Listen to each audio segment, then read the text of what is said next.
I often say if you understand human behavior, you're 90% of the way there to designing an effective retail space. I think we've just solved the whole problem. So 90% of it is just understanding human behavior. The way that Gen Z is categorized and millennials is rubbish. And what you need to do is work on missions and need states. Why is that person shopping? Let's talk about visual merchandising. You got, I think, 3 seconds to grab attention in a window. From your perspective, what's the next big thing? I would say on average 50% of innovation should fail, otherwise you're not trying hard enough. It's not all about technology. I call it symbiotic retail. It's how the different channels work together, because that store experience will lead to online sales, and Sephora have recognised this. Welcome back to the Phygital Lab, where digital innovation melds with the tangible touch points of everyday lives. Ian, it's a privilege to welcome you to the Phygital Lab. Thank you for joining us today. And before we dive into behavioural blueprints in our constant fashion, could you briefly share with us what was the last book or publication that comes to mind that you read, and tell us sort of why you chose it and the impact it left on you? Okay, well, I do an awful lot of driving, so most of my book consumption is audiobooks. It has been for many years. And I've just finished one of the Bernard Cornwell's Sharp series, remember, made famous by Sean Bean on telly.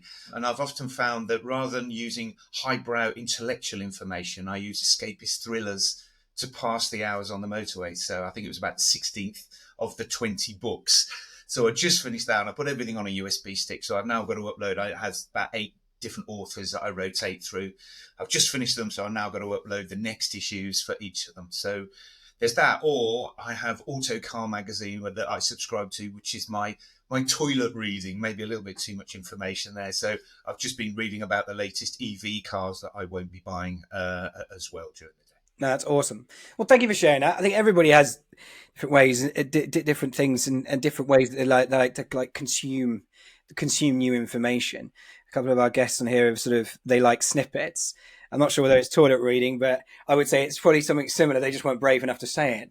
But and then others might prefer, sort of cover to back reading books. But thank you for sharing that. It's always interesting to understand how the pioneers in the industry that are forcing people, helping people to think differently, what they spend some of their spare time kind of consuming. And on that note, I want to talk about reviewing your career and reviewing the areas that appear to be what you're most passionate about. I want to talk about your application and insights on sort of consumer psychology and how that helps to or how that could help retail, visual merchandising, not necessarily design in its classic sense, but kind of how that could be approached. And I'm keen, reflecting on the initial fascination with retail when you were back at your pop agency in Leicester. How was your view of sort of integrating consumer psychology within sort of retail, physical retail, evolved over the years? Can you share sort of a tip or two on balancing those kind of universal principles? Sure. I mean, the first time I worked for that POP agency, it was my first experience of retail, and I was immediately, it's like a light bulb came on in my head, because it's like everything in industry and advertising and production is a whole supply chain that leads to the point where a customer buys something, and retail is where the customer buys something. And I was fascinated because I've been in the business to business supply chain before that, and you add your influence and then it sort of disappears down the line. And then it's hard to measure the impact of your bit because it's added to everyone else's bit as it goes through. Whereas when you get to retail, you can observe straight away what you've done and whether the customer buys more stuff as a result. So that to me was something that really excited me. And I sort of referred to it recently as the sharp end of business. It's where the advertising, the design and the manufacturing all come to a head. And it's where the customer puts their hand in their pocket and buys or doesn't. So you can put things into a store and very, very quickly find out whether it works or not. And I was talking to a client the other day and I said, you are so lucky to work in an industry like retail, because I cannot think of another industry where you can come up with a new idea, you put it in your own space, your customer comes to you and gives you money so you can find out whether your idea worked. I mean, every other industry in the world would die to have that opportunity. And what it does also mean is that your retail space has to constantly test and learn and evolve, because you can't sit still. It's constantly evolving. So the like day one of working in that agency, I was just like, wow, this is really cool. I want to get involved in this. And here I am, 24 years later, still excited by that principle. Really. Can you do you think that that principle um, remains the same even even to today? So from then to now, it's still the Oh, same thing. absolutely. I mean, you have things like COVID, and you had all this rubbish coming out about new normal and how our habits have changed. And to me, COVID proved that we don't change much. The moment shops open, we flock back, like we flock back to restaurants and cinemas and holidays and haircuts and all. Well, not that I needed one, but there were all these. We were denied social interaction, and suddenly we went back to it. And the Chinese came up with that phrase, revenge shoppers, where we like overindulged, overcompensated because we were denied it. And all it does to me is reflect the human behavioral aspect of that. I always say, why do you go to a restaurant and pay 3 times as much for the food that you could cook at home? And aside from the fringe benefit of not doing the washing up, it's the people you're eating the meal with. And these sort of things reflect. And I often say, if you understand human behavior, you're 90% of the way there to designing an effective retail space. Everyone talks about, oh, it's different in my country and my region. That's 5%. 5% may be the uniqueness of your category. We buy a car differently to how we buy milk. The other 90% is understanding humans. And when I say understanding them, you don't suss it and go, oh, got it, because they're cheeky little buggers. Their mood and their reaction and their behavior will change every single time. And I often liken designing the perfect store to trying to play the perfect round of golf. You'll spend your whole life getting better, but never quite nailing it, because there are too many variables. I remember I was with a director of Lego, stood outside their Leicester Square global flagship.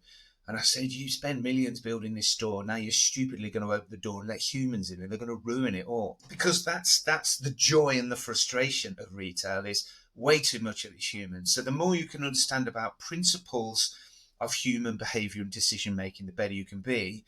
But the problem is there's no consistency in how those variables are applied. The customer that comes in one day that loves you will hate something the next day, and you've changed nothing. It's just what's going on in their head, their lives. The mission and the reason they're coming into the store will be different. And to me, it's fascinating. But then I'm not investing millions in my own stores and worrying about getting it wrong. I'm just one of these smart asses that turns up after all the hard work and go, yeah, that didn't work, did it? Or that's brilliant. And then I walk off. So I'm very conscious of the freedom and liberty that I have at the expense of other people's hard work in that respect. But that's fascinating, and I think we've just solved the whole problem. So 90% of it is just understanding human behavior, but then of course you've got everything else around that as well. But that's interesting that the way you see it, sort of, it's that 90% and that other 5 or 10% that might alter based on location or culture or something else. But the bottom line is we're all humans. We have our fundamental drivers, and we are fickle, and we are emotional, and therefore Absolutely. when we go somewhere on a Saturday afternoon, we might have one perspective, and life is the way it's had it, so it's had that impact on us. But by the following Wednesday, we might go and visit the same place and feel completely different about it, and change our behaviour and how we interact. And it's almost having that flexibility, isn't it, in whatever you're looking to try and design. And I guess on that note, when we think about sort of behavioral aspects of shoppers, how if you were to advise me, how do you leverage this sort of fascination to help influence store layout decisions? And is there anything particular that you can remember that sort of where you've advised on, that's made a difference for your client? To me, I was always fascinated by this sort of thing. And I never knew I could earn a living getting involved in. And I'm not a behavioural psychologist. I'm not trained in design. I've never run a shop, and I'm not a behavioural psychologist, although I do observe on these things. And I very openly say that. To me, a lot of it was just common sense in sort of seeing that. I mean, I remember when I worked for that POP agency, they were part of a massive global group of businesses, one of the biggest in the world. They were the biggest in the world at the time. And a number of the agencies within the group had pitched to win work for a huge off license. They had over 2,000 stores at the time. And so they had the sales promotion agency, the advertising agency, the PR agency. What they hadn't done is included the retail design agency. So I got called into a meeting where the CEO and the marketing director were having this meeting with these different agency people going, look, we need to look at this, how are we improving it? So I got called in. I had been in that job as business development manager for 4 weeks. So I was called in as the retail expert, and I had 4 weeks expertise in retail. And I sat there with the CEOs and MDs of these multi-million-pound companies and this billion-pound client. And there were conversations going on like, yeah, you need to put your logo on the tissue paper that wraps around the wine. And I was going, Jesus Christ. And I just sat there for an hour just writing notes, keep my head down. And then the CEO of this off license went, you're the retail expert. And I went, yeah, maybe. And he says, what do you think? And I just turned around and I said, you've got 2,000 stores, which means you've got 2,000 windows, which means you have 2,000 billboards in every town. I think every town apart from Sunderland and Milton Keynes, they had a store in. And I said, so what you need to do is message in that window to give people reasons to come into the store. And he commented that they had these stacks of 24 packs of beer on the floor, and there were 2 in each store, so they just stacked up to sort of waist height, and you picked up the top one. And he made this off the cuff comment that £10 million worth of stock were in these displays in 2,000 stores. And I just said, that's the most expensive retail display I've ever seen. So I said, you need to get people to come in, and then you need to persuade them to buy a little bit more. So like, you just persuade them to buy a packet of crisps. He says, we would make £10 million profit if everyone bought a packet of crisps with a pack of beer. So we came up with such a simple, obvious idea where you had a plinth and some shelves, and you could put them at different heights. So if it was a high turnover stock, you just have the plinth and stack loads of packs up. If it was a lower turnover, you would have the shelving, and then you just put 3 or 4 packs on top. So immediately we've saved them £3 or £4 million worth of stock. You print a graphic around the side and you sell it as advertising promotional space. So this month it's Guinness. Guinness will pay for the wrap, and then you put Guinness on top. Revenue stream. Put a little shelf and put peanuts and crisps on it with a little prompt and a call to action, so they sell more stuff. And these things cost £100 each, and we were saving him 3 or 4 million in stock, plus revenue, plus upsell. And I just sat there and discussing this. And I discussed it with the creative director, and we came back, and I was going, this is not my retail expertise. This is bloody obvious common sense. And ironically, we pitched the idea, and it cost you £500,000 to put these in the new stores. And they said, well, we can't do that because we have shareholders, and I can't spend that £500,000 in one quarter and not have the return in the same quarter. And they went bust 9 months later. And you look at this, and I was just like, oh my word. This is a crazy industry because, again, so much of it is just, to me, common sense. And I often say to people, you have no excuse not to think like your shopper, because we are all shoppers. And I often say, take your Tuesday morning head off, like we are now, and put your Saturday afternoon head on. So you're sat in the boardroom making all these decisions with deadlines and KPIs and budgets, and you sort of can't see the wood for the trees. And then at the weekend, you go with your family and you become the person you're trying to engage. So again, this is a uniqueness with retail. You want to see what's going on? You just walk down the high street or go to the shopping centre. So you can see what's going on in your industry. And you are also one of the consumers and the target audience. And I'm going, I can't think of another industry where everything's just laid out for you so easily to access, interpret, and improve. Medicine doesn't have this opportunity, shipbuilding doesn't have this opportunity, and you look at so many other industries and it's all laid out on a plate for retail. I'm not saying it's easy, but it's accessible. Too many people in retail don't have time to visit shops. And I run retail safaris, and I take people around cities all around the world. And this is really picking up now, because I think people are going, okay, let's dedicate a day and go and look at some interesting stuff. And you have that opportunity. But, to me, it was just common sense all the way through that process. To come up with that idea after 4 weeks experience showed that a lot of it is just stepping back and looking at the bigger picture and applying common sense more than anything else. Not that I'm decrying all of the expertise in retail that people have, but a lot of it is common sense. And then you can add experience and industry specific focus to add extra benefit as well. I think a lot of brands and retailers out there today, and those people that are responsible for making these kind of big strategic recommendations on store layout, modifications, design, there's a distraction there. Whether it's from technology, whether it's from too many insights, whether it's from all this data, and actually, I think it makes complete sense, and it is logical to take a step back. Remember, you're a human being. Remember, you shop, you consume for a living. Without it, you'll fickle away. So maybe a really good recommendation or a baseline for this blueprint is when you're in the boardroom, remove your boardroom hat and put your consumption hat on for a minute. Take Yeah, yourself away from the reality of Tuesday or Wednesday afternoon and put yeah, yourself into Saturday morning mode or yeah. Saturday afternoon mode. And that's it. And that's interesting. I mean, that's is basically answer my next question, which was, how do you analyze or interpret kind of consumer behavior when it comes to making strategic recommendations on store layout modification? And there it is. That's it.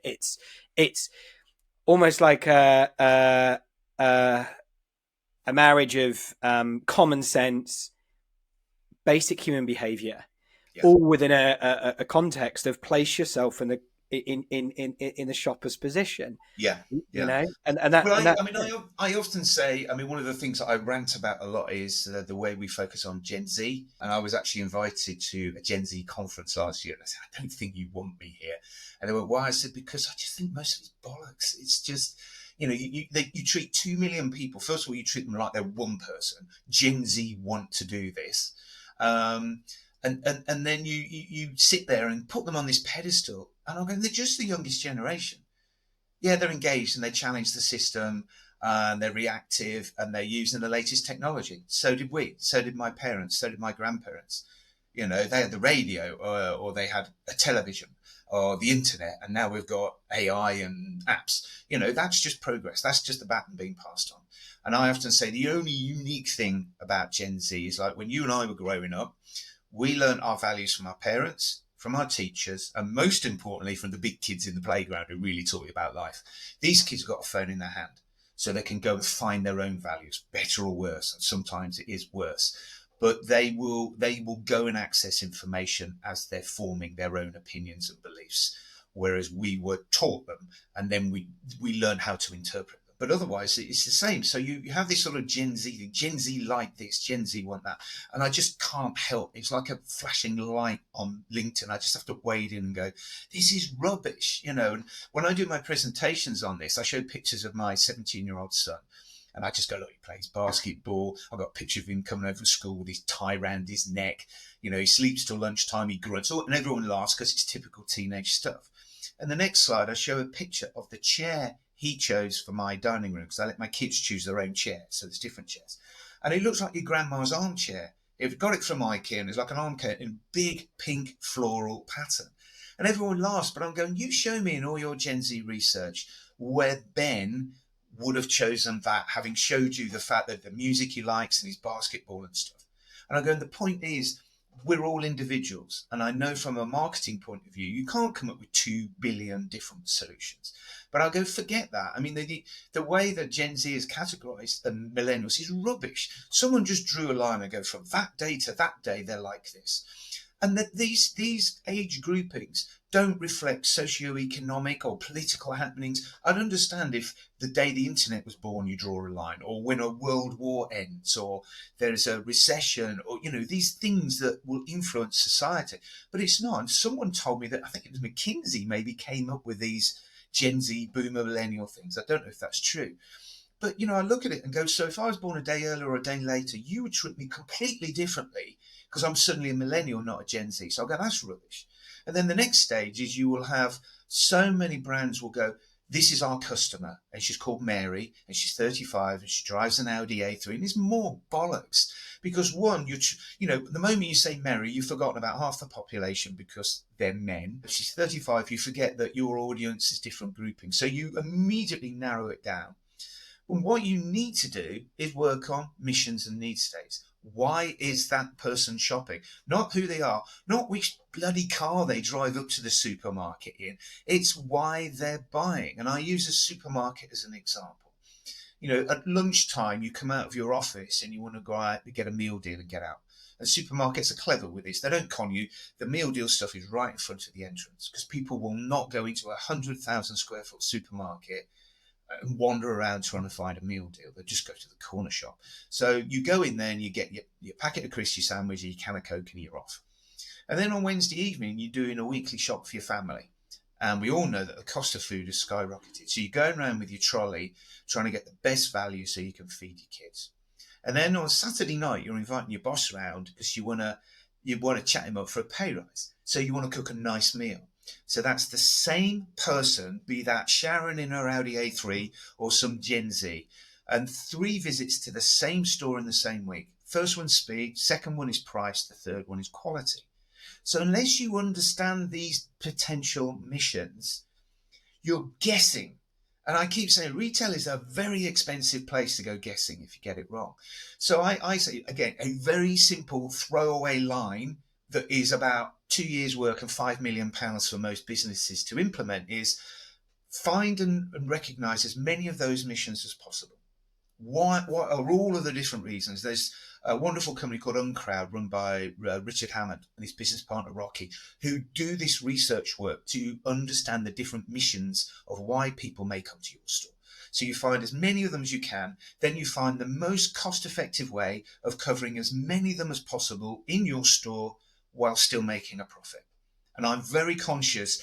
That's a glib thing for me to say, but it's a simple metric, very hard to implement with a business that is siloed with legacy processes and the fact that they're not connecting their physical store insights to their digital data, which is one of the hardest things, is bridging those two. But if you could do that, then you're onto a winner. And some companies do it really well, some guess correctly, some guess badly, and others just stick their blinkers on and just wander off the cliff into oblivion because they don't adapt. And so it's really important to understand that. Why is that person coming in the shop? And I often joke about, the scenario of a husband on his way home has forgotten his wedding anniversary. He'll pay anything for the right product. It's more than his life's worth to not buy it. But the problem is, when the guy comes to the door, you don't know whether he's price sensitive or it's just, I must have something, apart from the mad panic and the glazed eyes that might suggest the husband who's forgotten the anniversary. So you need to be able to understand as many of those as possible, because sometimes it's not about being the cheapest, it's just about having it in stock. Yeah. And that makes complete sense to, rather than obsessing around profiles and pen profiles and call groups and all of this, it's actually to look at what is the mission. What are the varying missions from these different shoppers, and rather than discriminating by, as you say, basically age group. When a person was born in time, It's such a binary thing, Yeah, it's ridiculous. it is absolutely, and people kind of try and correlate this with innovation and say, well, Gen Z is so different from where we were at that age because the world's a different place. It's actually not. It's just it's a small amount of progress. We've progressed in certain areas. Technologically, we've advanced quite considerably in the last 30, 40 years. Of course we have. And the pace keeps getting quicker because we're refining our understanding. And it will keep going that way. And then the new 14 and 15-year-olds of, the next 5 years, Gen Alpha, that's going to be like, oh my God, how are we going to communicate with this convoluted, mixed, opinionated, highly digitally savvy group of people? Well, just remember they're humans. Yes. Remember, That's one of the other rubbish lines you get from Gen Zs. Are they digitally native? I sit and watch my 84-year-old dad do everything on his smartphone. We adapt. I mean, they are more advanced, it's but adaptation, that right? advancement is huge. It's not huge steps between millennial and Gen. It's gradual. The technology is advancing. We're more engaged. We mature quicker. We learn faster. But that is a steady growth curve. It's not these steps between these age groups. And that's where I just roll my eyes and just go, this is rubbish. Stop doing this. You're wasting time and money. And the problem is, when these research companies come out with this, brands pick up on it. And they go, oh, look, it's on a bit of paper. It's a LinkedIn report. And they veer up. It's like NPS scores. That's another one that drives me bloody crazy. How likely are you to recommend this service to someone else? What the hell has that got to do with understanding how people shop? And there is so much bias around NPS scores. And people build their whole strategies around you going, please give us a 9 and we'll give you a £10 voucher. How are you getting valuable insight when you're bribing someone to say something nice? And it's nothing to do with behavior anyway. And I often say here, one of the biggest issues, the best way to observe a customer and understand what they're doing is to watch them when they don't know they're being observed. Okay. You have a focus group. I'll pay you £50. I'll stick you in this room. I'll give you a coffee. Do you like our products? Yes. Can I have another coffee, please? Focus groups are good for opinion. And opinion is deeply flawed. You ask any policeman who's got 5 witnesses from a crime. Oh, it's a man. He was a woman. He's 6 foot tall. She was 5 foot tall. She was blonde. She was dark. He ran away. He drove a car. And that's not because people are liars. It's because human recall of things that happen is deeply flawed. And particularly when you go into the world of retail, where a lot of our decisions are spontaneous, subliminal, and as you said before, emotionally driven. And a lot of that activity disappears from our memory within seconds because we deem it irrelevant. I've interviewed people 20 seconds after I've observed them shopping, and they've told me completely different recall of what I just observed, because most of it was irrelevant. They don't care. It's gone. You can stick with a lie detector test or put a gun to their head, and they still couldn't tell you what you just watched. So you have to observe. And assisted shops, again, walking around, why did you do this? And you're making people think consciously about things that were subconscious. And this is, like I say, the joy and frustration of retail. That shopper will go into the shop 2 consecutive days and act completely differently because the influences are the row they had with their partner, the fact that they're in a rush, it's raining, the kids need picking up from school, whatever, a million reasons why they react differently to your amazing display with its carefully focused group messaging and its highly optimized standout images and stuff. It will work one day and it won't the other. And there's not much you can do about that because you've got humans in and they're a variable, a frustrating variable. Yeah, no, indeed. And I think that leads us on to this next step, which is really handy. I want to talk about, I know everyone uses the word innovation in various different spheres, and we talk about trends as well. I want your viewpoint on this. I mean, from your experience, you obviously assist and advise on across various different areas of retail, probably from high-end luxury all the way down to kind of like the fast-moving mass merchandisers or mass retailers. When you look at trends, sort of global retail trends, in fact, some of the things you mentioned there are also trends. Does any example sort of stand out for you that addresses this kind of nuanced behaviors of shoppers? And when it comes to things like experimentation, and the role it plays in kind of physical retail, I'm really getting to understand now how your mind works. So how do you encourage brands to sort of embrace a more innovative approach in their thinking or a more experimental approach in their thinking? What's your advice there? Well, I mean, just taking one step back, I used to run a lot of innovation workshops in my previous job, and I do a few now still as well. And I often said to people, innovation to me, the definition of innovation isn't AI or VR goggles. It's a new way of finding a solution. And sometimes that can be very boring, obvious, and analog. It's not all about technology. So you can look at that. And I used to say to clients, okay, we need to recognize and understand who you are and what you do. We need to recognize who the audience is for your products, where you sell. Do you have global flagship stores? Are you online? Is it a Facebook marketplace? Where do you sell? And then the fourth one is, how do you measure the impact and success of a new idea? And I immediately say to people, beyond sales. The sales is a self-regulating thing. You've got a till and you can add up.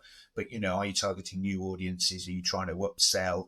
Are you introducing a new product? What are the objectives? And I say, so there's your 4 pillars: who you are, who buys it, where you sell it, and how you measure it. Your new idea needs to tick 3 of those 4 at least, otherwise don't do it.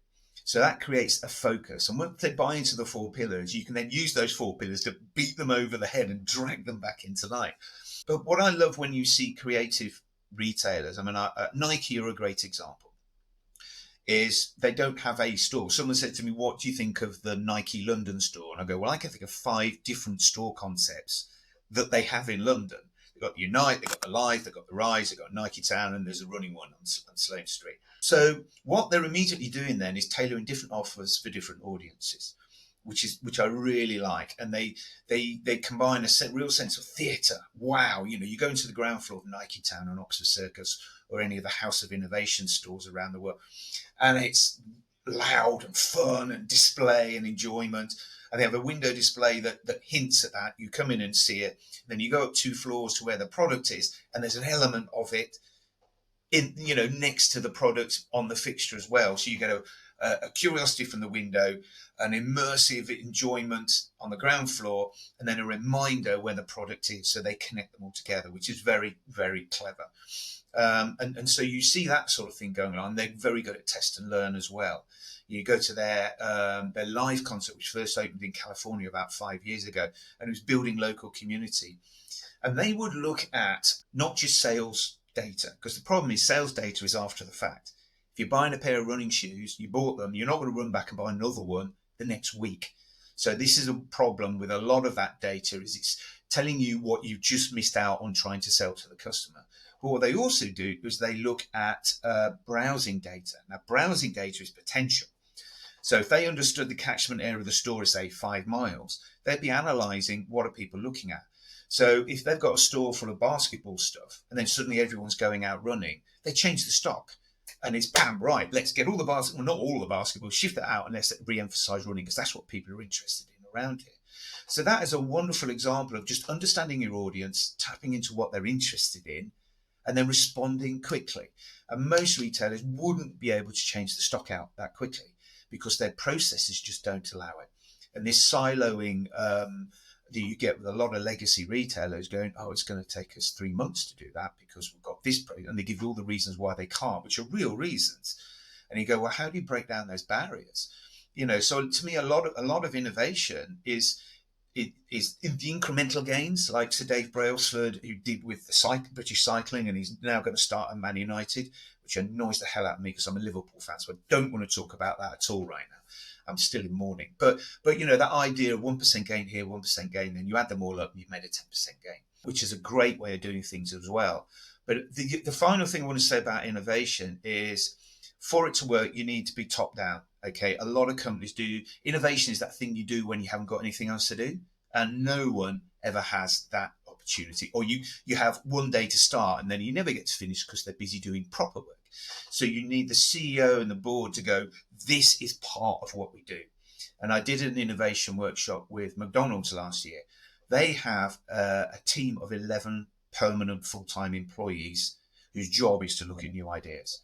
And they're focused on how do we find new ideas, how do we rationalize them, and then how do we actually build them into what is a very complex system, which is wonderful to see. And too many companies don't do that. And the final thing is, innovation is uncharted territory. It's a new idea or a new solution, which means failure rate is high. I would say on average, 50% of innovation should fail. Otherwise, you're not trying hard enough.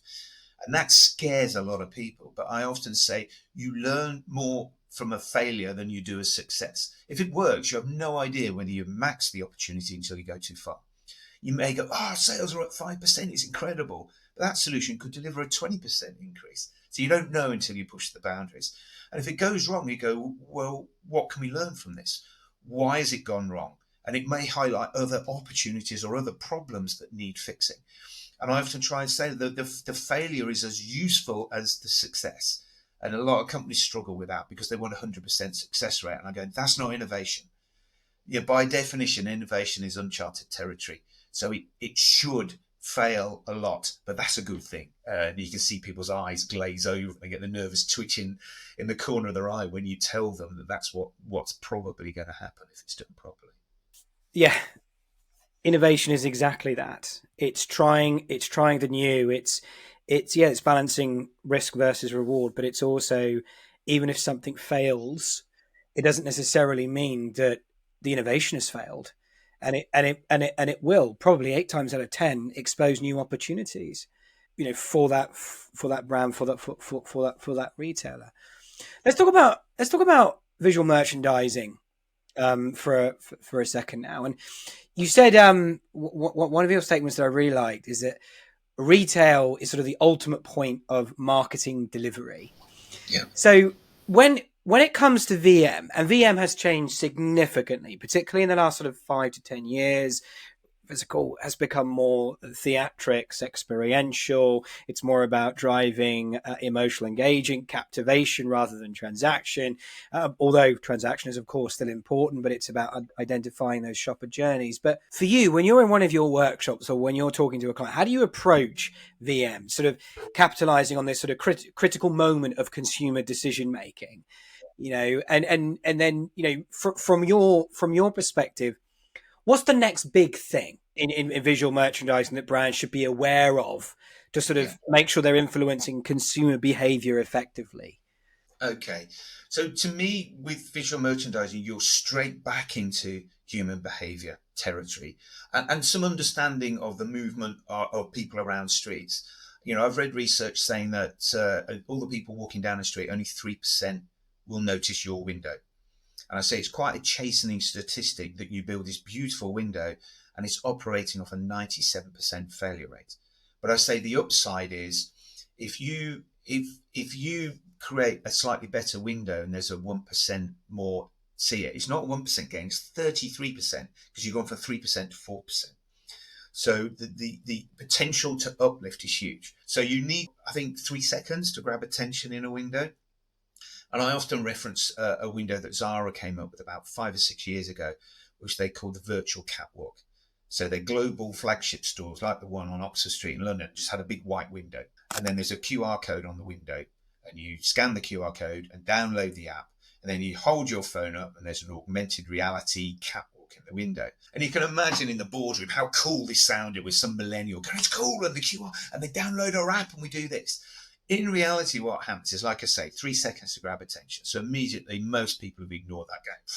I'm going to carry on to next where I want to buy a pair of jeans. I'm not scanning a QR code in the window. Download our app. Right.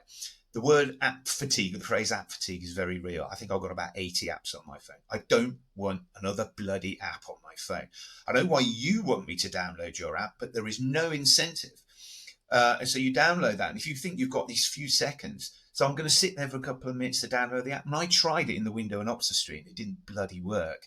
And then hold up my phone to watch what should be in the window in the first place. This is asking a customer to invest more time and more effort for your benefit in the hope that they may come in the store. And most customers will be like, sod that. I'm going to carry on. Why should I download your QR code? So stuff like this is, again, it's common sense and understanding the dwell time, attention span, and basic human behavior. But then when you come, and I always say there are basic levels of communication from visual merchandising. The primary role of the window is to get you to go into the store. It can do other things as well and inform and engage. But the primary role is come in here because there's stuff you might want to buy. And then the moment you come in, you have the decompression zone where you come in and go, okay, what's going on here? And so, a lot of clever brands will have a poster or a totem going, welcome, here's clothing and food and fashion and jewelry or whatever, you go, this is what it is. And then the next thing is you have category signage, wayfinding. That's where the food is. That's where the clothing is. So this simple navigation. And then when you get to a category, it'll be like, welcome, this is what we do.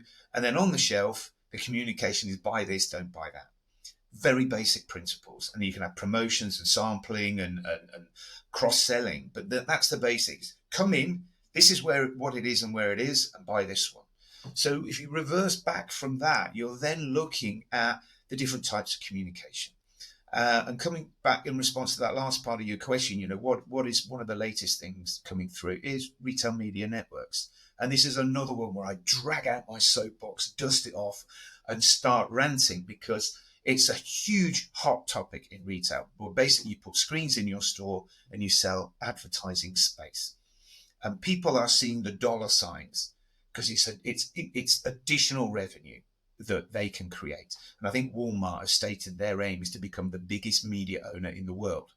Media owner, not retailer, media owner. And so you sell the space. And I've seen a few examples of this, and I posted on LinkedIn about one last week that just it highlighted the worst of this. And I was in a huge Tesco's Extra, I don't know, 120,000 square feet. And on the side wall, at the end of what they call the spine aisle, the one that runs right through the middle, that you never walk on because you zigzag up and down through the aisles instead. And right against the wall, there were 4 screens over some pallets of beer. And there was a loop of 5 bits of content. And one of them was for Cadbury's cream eggs, which was 5 or 6 aisles away. And I'm going, this is the problem you have with this, is you see that and go, I want a Cadbury's cream egg. Then you turn around and there's beer and washing powder and dog food. And you go, oh, I need dog food. And you go down the dog food and you've then forgotten about chocolate. The proximity of that message needs to be right next to the product, because in a supermarket, there's probably 20 categories you're going to go into. And you've forgotten about that other category. This is the one here and now, because you're not going to walk back because it's too big a supermarket.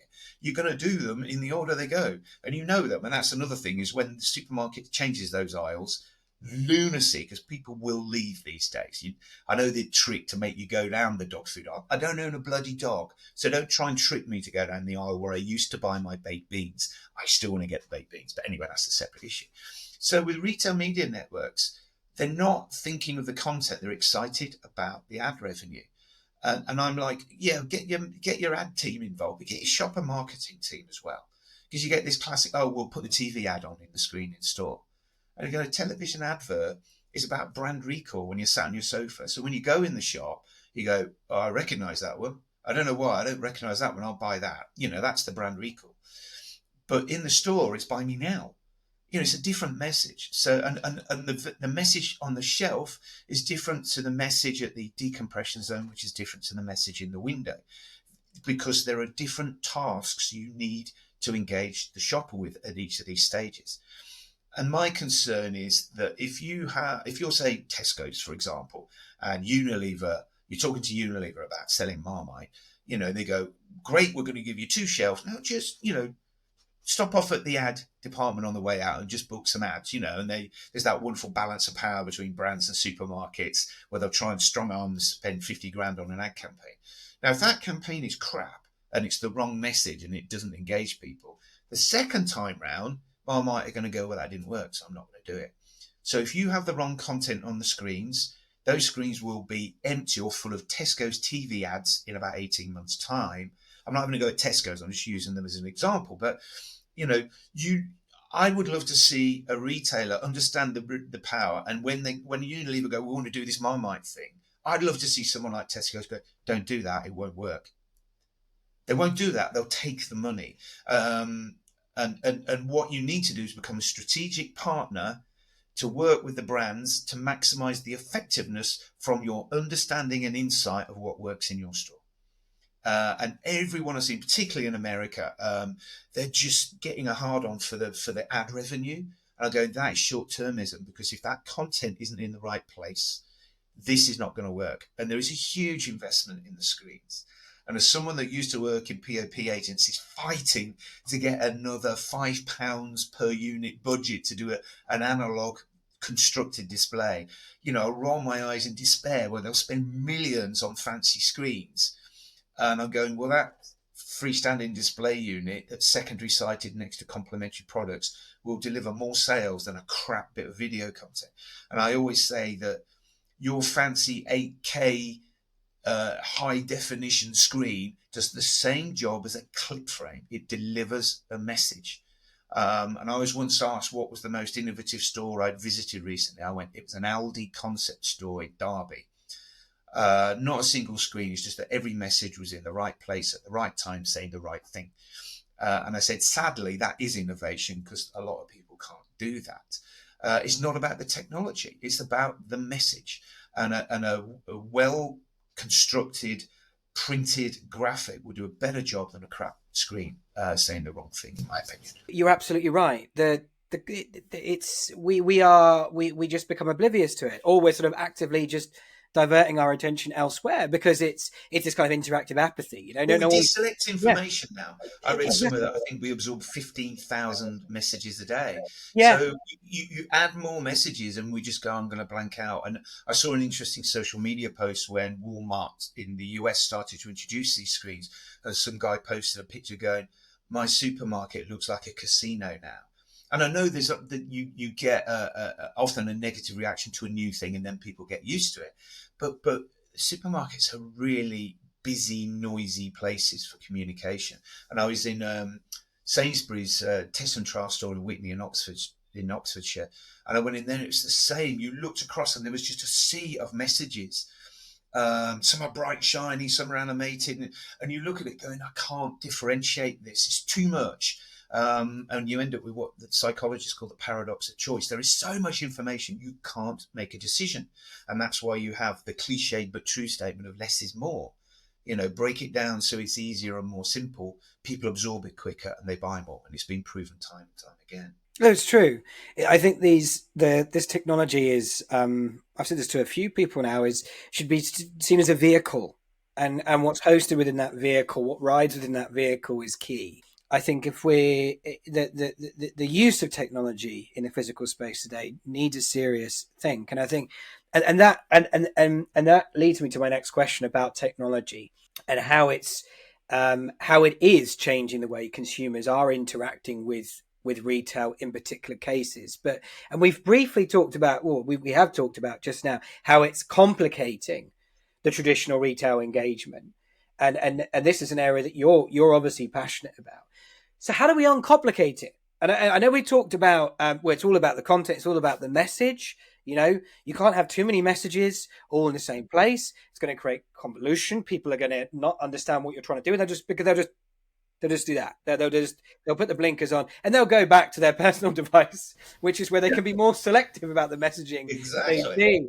So how do you? What's the advice here for getting it right? How do you enhance without overcomplicating?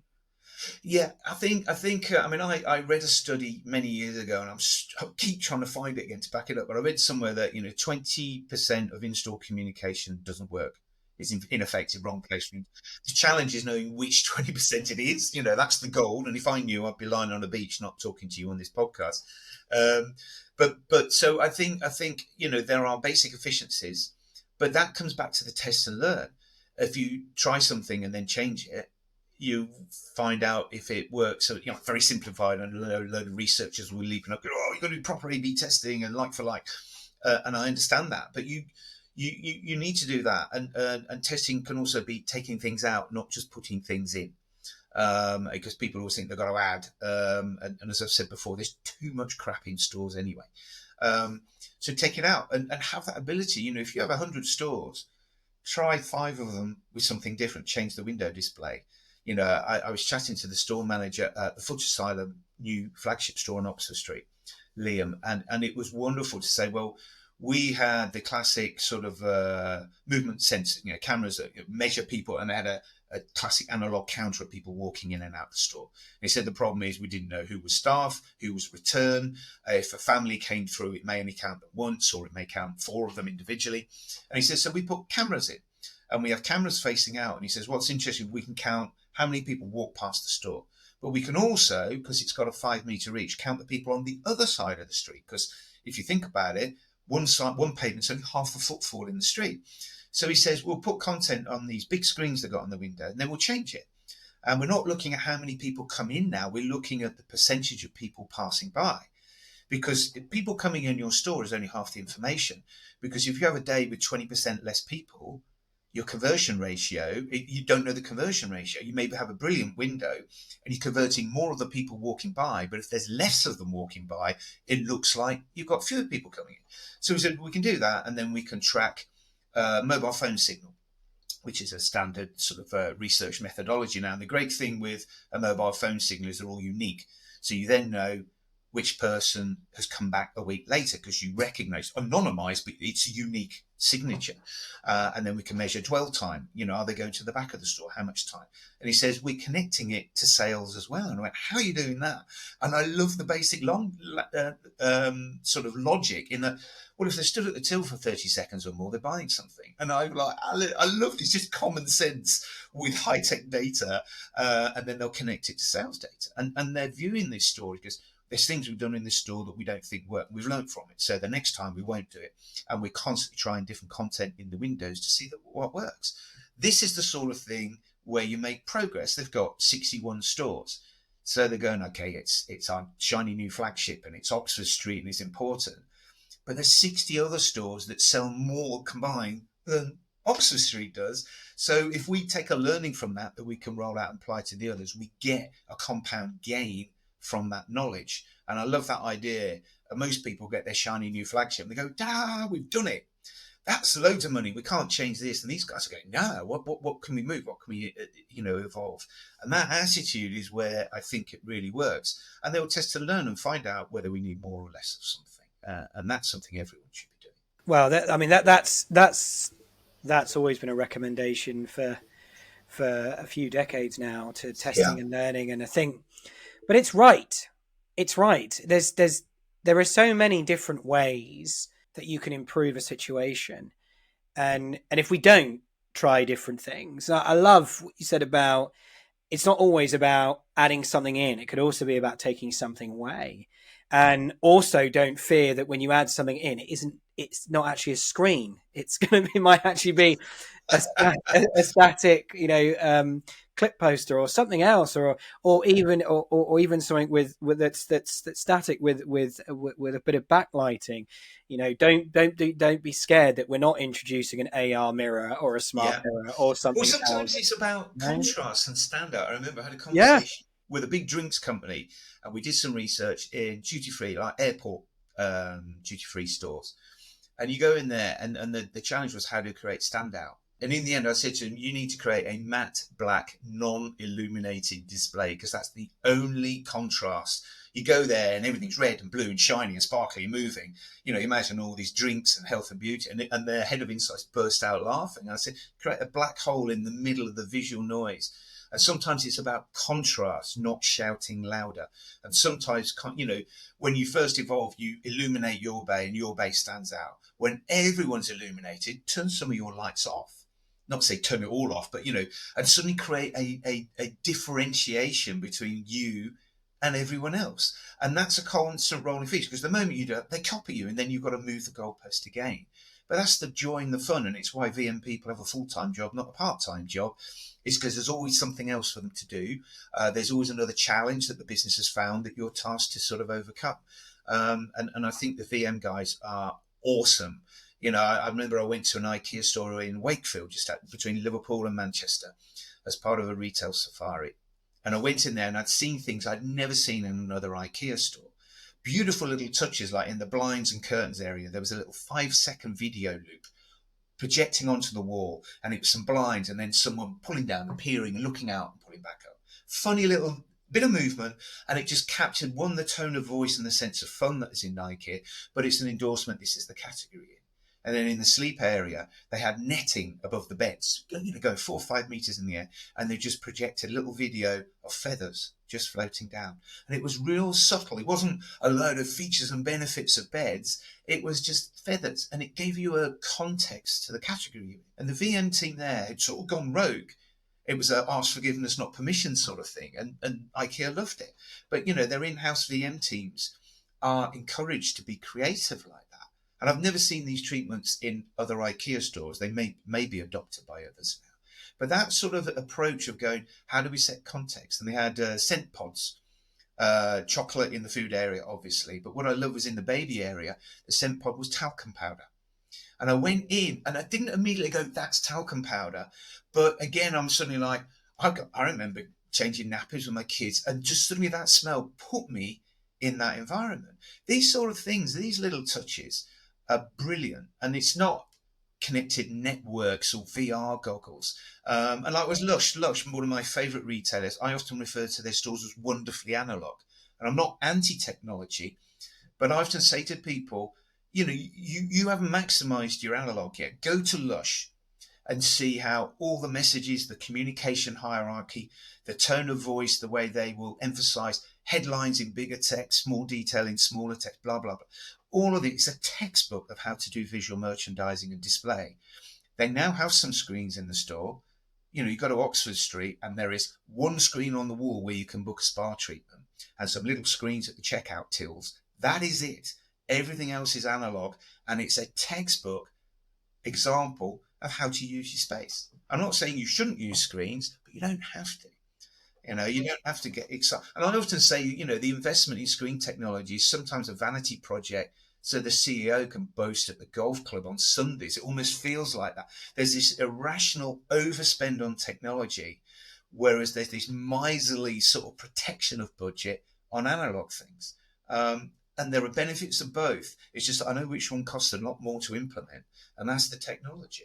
Absolutely. Do you think it's got something to do with this need or wanting to put technology into the store without actually rationally thinking it through? I mean, the examples that you just suggested from IKEA are, I would say, less to do with digital integration and more to do with sensorial stimulation. Exactly. They were Because projectors, not screens. Yeah. exactly, I mean, the same thing could be achieved through some kind of transparent screen. It would probably cost a lot more, Yeah. um, but I love it. I love that stood out to you, using scent diffusion, because of course, and I love the fact that you connect to it because we know all about sensory stimulation, limbic system in the brain evokes memory, and then you've got and the talcum powder is a beautiful touch, and obviously the feathers and using relative content that isn't blatantly obvious but blatantly relative to Yes. create wayfinding Associated. signage. It's fantastic. It's the next step in store navigation, is to actually do something that's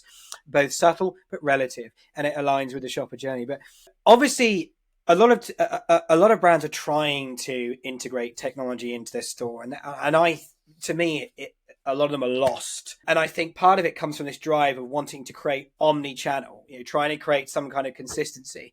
A lot of people spend a lot of time online looking at our brand, and we're learning about all the rest of it. But then obviously when they come to the store, they want to interact with the store, surely, with their phone, and they're going to want to do this, that, and the other. So it's like, when you have, because you must have brands that say this type of thing, how do we create this omni-channel consistency, consumer experience, multiple touch points? What's your bottom line advice when you Well, approach that? some of this is blindingly obvious basics again. Same tone of voice across different ones. So, I work in I do some work in residential, retail, apartment letting world where I customer shop. And you will have a show home, and then you'll have a professional website, and the girl in the office that does Snapchat does social media. And you have this disconnect where you've suddenly got emojis and exclamation marks and pouting teenagers after having created a corporate website. And that's an extreme example. So you need a consistent tone of voice. And this is the challenge, because you've got different teams working on different bits. They need to work together and share information. Otherwise, you get a shift in tone of voice. Same product, same availability, same price. I'm sure you've had this experience. I've had it before. I'll get them on a Saturday morning, go, right, I'm going to go into the shopping centre. Oh, I want to go into that store. I want to get that product. You go online to check its availability and its price. And then you go in the store and it's £20 more because it's an online only offer. And you're going, I've got off my arse, driven into town, into this store you've designed. And now you're telling, when you often even have the staff go, oh, no, you need to buy that online, mate. In the store, the staff employed by the brand telling you to get back in your car and go home. I go, no, I'm in the store now. Why is that different? So some of these are just basics, that you should put in. Consistency, accessibility. Because like you say, everyone goes into a store and they get the phone out, compare prices, take photos and share the content. You're immediately in this, I call it symbiotic retail. It's how the different channels work together, because that store experience will lead to online sales. And Sephora have recognized this. They say, we open a store in a new city, website traffic from that city increases. The store has driven online engagement. And so you will find these sort of things. And then the flip side is proactive brands like Nike. You go into their House of Innovation stores, you have the app. And I went to one of their stores in Westfield, and I got a buzz on my phone. It's, hi, Ian, welcome to Westfield. It was the Nike app welcoming to the mall, saying we look forward to seeing you in the store. Great way of navigating you in. And then you go in and you can scan, using the app, you can scan products, learn about them, buy them. You want to try something on in the changing room? You can go, yeah, I want to try on this top. It already knows your size from your previous buying history, so your size is way. Now, this is good use of technology because it's focused on making it easier for the customer as well as surprising and delighting them. So that connectivity, now I know that Nike pushed the boundaries of the technology interaction and not everyone can afford to do that. But if you just get that consistency, that's the basics. Same tone of voice, same product, same availability, same price. then because the customer will flit across, and I often fabricate an example of an omni-channel a journey, like, someone's watching the World Cup and they see Messi has got some new football boots. And you go, oh, they look cool. So then you go on Messi's Instagram account to have a look at them. And then you go on the Adidas website. And then you visit the store, you try them on and buy them. You get home, they send you an email saying, thank you for buying from us. Then you post on your Instagram your picture of you wearing the boot. You've flitted across 7 or 8 channels in this journey. Seamless, subconscious. You're not thinking of channels as a consumer. You just go, I'll go on Instagram, I'll open the website, I'll use the app, I'll go to the store. So that all needs to be consistent. It's one ecosystem. Unified commerce is another phrase. Phygital, to use your own title. It's not recognizing the different channels, it's making them work together. You may go into Nike Town in London to be inspired by something, not buy anything. 2 months later, sat on your sofa, you may buy it on the app. But that was triggered by the visit to the store and the experience. You're just not in buying mode, you're in browsing mode because you're in London anyway, and you were curious, you're not in buying mode. But it will trigger the purchase weeks, months later. Now, it's very difficult to track to see that Nike Town contributed to that sale on the app, sat on your sofa in Huddersfield or Dundee or whatever after you've gone back home. But that's the reality, is that the store will boost online sales and the website drives traffic into the store. And that whole ecosystem is one thing. And a lot of companies struggle with that. When I posted about that on LinkedIn, I had one guy going, but I've got a spreadsheet for my bit. And I'm going, well, your spreadsheet's the limiting factor because your spreadsheet's only this bit. You need all of this because that's what the customer's doing. And I said, I know it's an easy thing for me to say. I'm just telling you, this is how customers engage with your brand, explore, discover, and buy now. So you have to reverse into that. This isn't the 70s. You can't con and trick people into buying things. It doesn't work these days. I remember when the Superdry store opened on Oxford Street and their CEO proudly announced it was the most innovative store on Oxford Street. And I took the bait. I went, right, let's go and have a look. And it was all the same usual Superdry stuff with some sustainability messages. There were 2 escalators. Both of them went up. And I was walking around going, how do I get out of this bloody place? Right at the back of the store with a tiny sign was some stairs. And it was like, you can't do this now. You go up, make it difficult to get out. They'll walk around everything and buy more. It doesn't work. You piss people off and they will not come back. This is 1970s retail trickery. And now people know too much because smart asses and loudmouths like me go on social media and talk about what a horrible experience is. If you annoy customers, they're very vocal in their annoyance these days, and you cannot control or filter. It's not ringing up your customer service department where you can respond and then hide it. It's on social media. So you have to approach this in a more inclusive and welcoming way, I think. It goes back to the study of the shopper mission and our basics as human beings. So it's going back to that behavioral observation, behavioral analysis point of view, isn't it?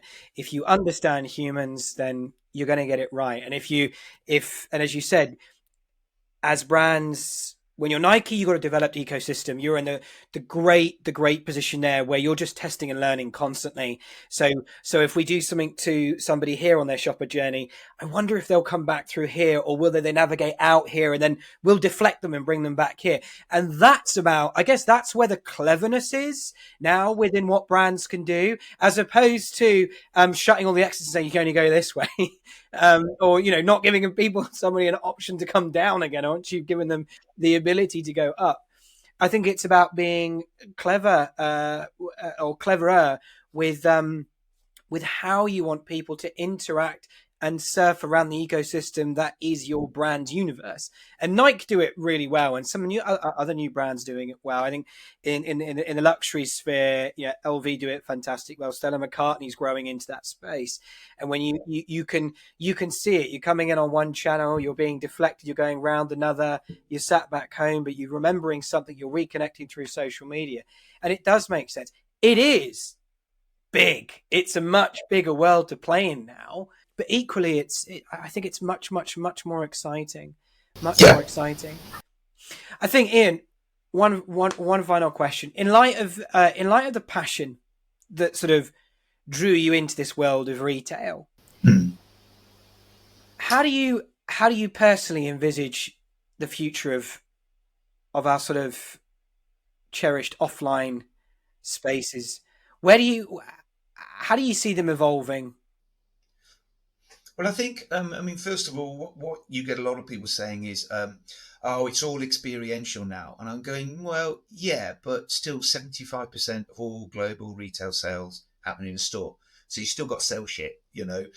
You just have this immersive space where you put VR goggles and it costs £1 million. And I'm going, yeah, but you're capturing that engagement, but you know it's like the classic museum experience. You have to walk through the gift shop to get out. You have this experience, you're inspired, and then you shove the product under their nose at the time when they're inspired, and you have to make sure you do that.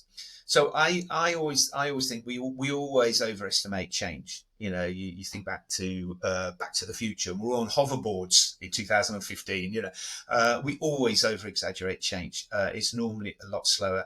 You know, I think in 10, 20 years' time, there will be more around personalization. AI is interesting. It is not the future of retail, just like the metaverse. Remember that one? That's not the future. Nothing is the future. Everything is a little bit of one part of the ecosystem, even AI. Now, AI has probably got huge potential because of its proactivity to learn and evolve. But, you know, if you look at a physical store, I always say three unique aspects. Okay, you can touch and feel product, particularly relevant in categories like food, clothing, home. I'm never going to buy a sofa without sitting on it, for example. Then peripheral vision, the ability to be distracted by other things. A website is a lot more linear and binary in the way it presents product. You choose one and it appears on the page, and then maybe three or four prompts at the bottom. You go in the store and there's 500 things in front of you.